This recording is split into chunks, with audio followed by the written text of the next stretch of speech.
I've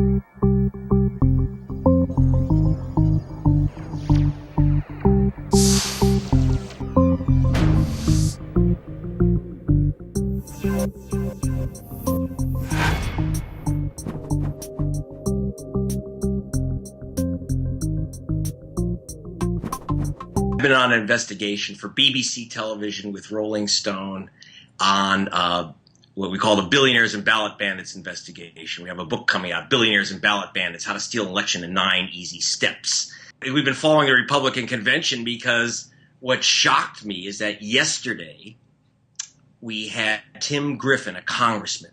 Tim Griffin, a congressman, was the lead speaker for the Republican congressional delegation. Bobby Kennedy, a law professor, has said that Tim Griffin should be in jail, but he's not. He's in Congress. He's leading the Republican convention. And why should he be in jail?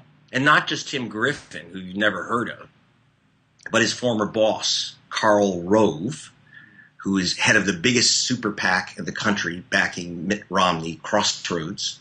His assistant, Griffin's assistant, is a guy named Matt Rhodes, who happens to be the campaign manager for Mitt Romney. Why should these guys be in jail?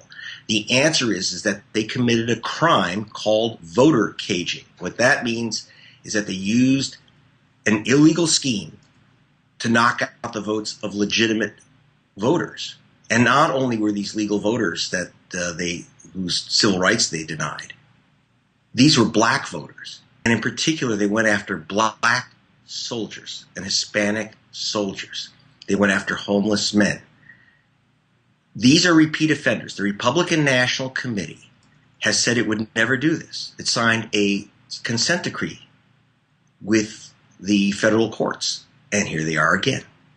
So what you have is a situation, and for example, this is one of the 9 ways that they steal votes. Here's how they do it. They send out letters to soldiers, students at black colleges, homeless men, with the note, do not forward, to their registration addresses. When the letters come back undeliverable, they challenge these voters as fraudulent. This is the great vote fraud scam. It doesn't really exist. Vote fraud is itself a fraud.